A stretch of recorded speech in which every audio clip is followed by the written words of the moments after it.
10 new characters just got announced for Dragon Ball Sparking Zero in the latest VJump magazine. We've got the World Tournament stage officially confirmed and our very first fusions, baby. I cannot wait to see how they place these characters in the roster screen. We're finally gonna get confirmation on whether or not fusions go in between the base characters. But more importantly, so far, every time there's been a VJump announcement, there's always been a trailer that follows it up. I did not expect another trailer until the Summer Games Fest in early June, but I think with this month's VJump, we're actually getting another trailer in May. And if Sparking Zero is doing a new trailer every month with about 10 character reveals, then 2024 might actually be the release year for this. In fact, this week we also got this news that a rating entity from Singapore registered Sparking Zero with a target release date of 2024, which supports this theory as well. That said, 10 characters a month is still not enough to release this game in 2024. They'll have to ramp it up for sure. Doing some quick math, the game has a total of 164 characters. With these 10 character reveals, we have 71 characters total in May.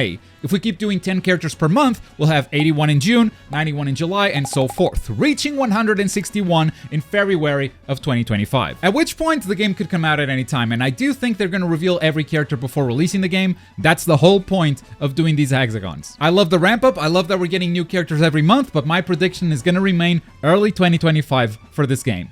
Because of math. Well, let's look at the new characters. That's what you're here for. And the new trailer's theme will be New Generation Saiyans. At the very top, we have Kid Trunks confirmed in both base form as well as Super Saiyan. If you're keeping count, he is the 4th Trunks to be confirmed, along with Z Trunks, Sword Trunks, and Dragon Ball Super Trunks. Taking all the transformations into account, Trunks alone is gonna take up 10 slots in this roster. And if you're revealing Kid Trunks, you also gotta reveal Kid Goten, who also has his base form as well as Super Saiyan. And Goten being Goten, he's gonna headbutt the opposition. He has to. Who else is in the new generation of Saiyans, you might ask? Well, they went into the Universe 6 and confirmed Caulifla as well as new forms for Kale.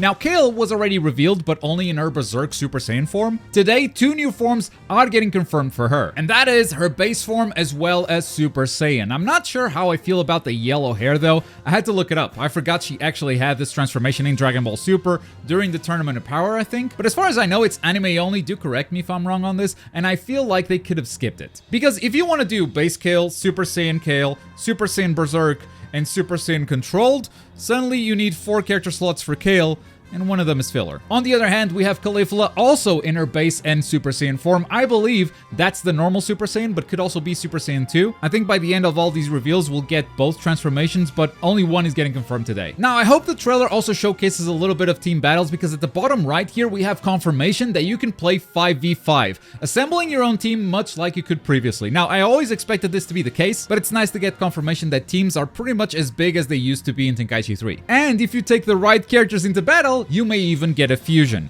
Gotenks as well as Kefla have been revealed in the corner here. Only one transformation for each, but I think it's pretty safe to assume that the base forms will make it as well. And of course, Super Saiyan 3 for Gotenks has to be in the game. But for now, we're only getting their Super Saiyan forms confirmed. And this brings me back to what I said at the start of the video. It's gonna be so interesting to see where they place these characters, because we already have Kale on the left there. And so far, every form, every transformation for a character sticks together in a clump. So base Kale and Super Saiyan Kale will probably go around here. I'll keep her with the green hair until I see the final portraits.